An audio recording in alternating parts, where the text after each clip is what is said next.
morning, New York. I'm here today with Adrian Vett, otherwise known as Ozymandias, former costume adventurer. Good morning. Good morning.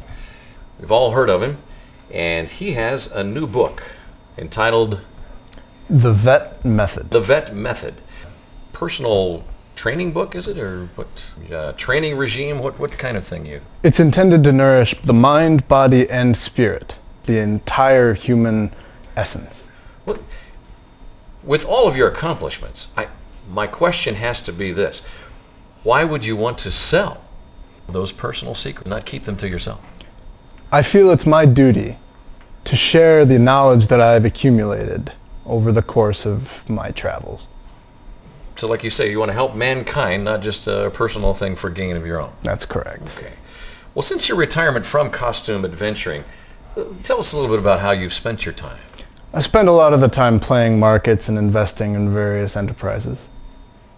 High money rolling? A little more complicated than that. Ah, I understand, as you say, the marketing, the trading, you have a kind of a hideaway, an Antarctic retreat. Is that correct? That's correct. Okay. Can you tell us a little bit more about that retreat? Perhaps it's best that some secrets stay secret. Okay. I'll appreciate that. Adrian Vett, his book is called The Vett Method. Out next month. We'll be back in just a moment.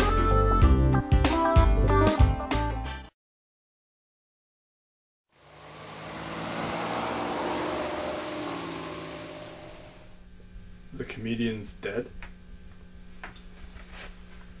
But why? You're always supposed to be the smartest man in the world, Vett. You tell me. I never claimed to be anything special, Rorschach. I have some over-enthusiastic PR guys. Listen, maybe this was a political killing. Maybe it was the Soviets. Drieberg said the same thing. Don't believe it. America has Dr. Manhattan. Red's been running scared since '65. They wouldn't dare antagonize us. I think we have a masked killer. Not necessarily. The comedian had plenty of other political enemies, even excluding the Russians. The man was practically a Nazi. He stood up for his country, Vett. Never let anyone retire him. Never cashed in on his reputation. Never set up a company selling posters and diet books based on himself. Never became a prostitute. If he was a Nazi, then so am I. Rorschach, we were never friends. But you're being unfair. Nobody forced me to retire. I quit 2 years before the police strike made the Keene Act necessary. Good timing. I came here to warn you so you wouldn't become the smartest man in the morgue. But I suppose there are worse things you could be. Be seeing you. Sure. Have a nice day.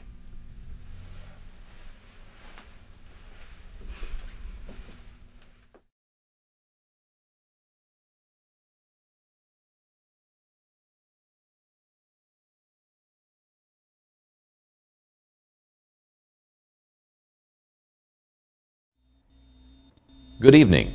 Today, during a television interview, famed physicist John Osterman, better known as the super being Dr. Manhattan, displayed a hostile outburst of aggression.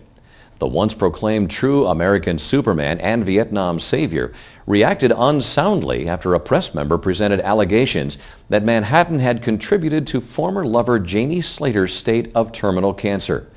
The Nova Express press member gave other examples of persons once tied to Manhattan that are now diagnosed with cancer. The medical state of Manhattan's current relation, Laurie Jespesic, is not yet known. More on this story as it develops.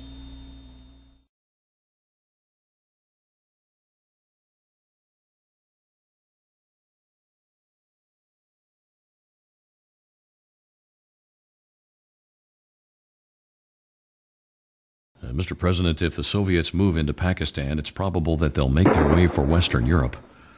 If he wanted to live on a red planet, he should have stayed at home. What do you recommend, General?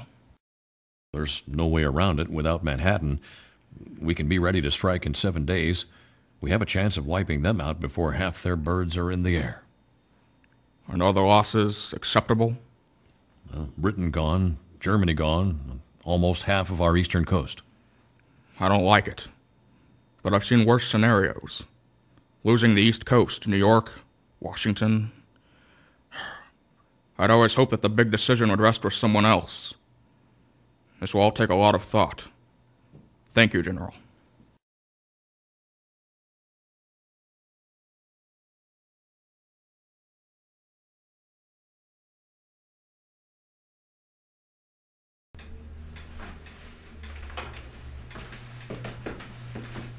Good morning, Daniel.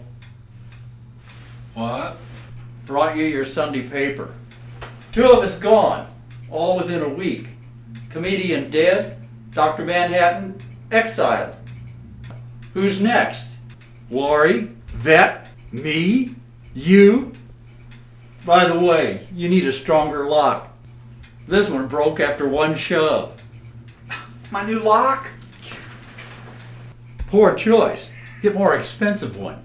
Can't be too security conscious these days. These days, no one's safe. Be seeing you. Thanks for the coffee and cereal. By the way, you need some more sugar.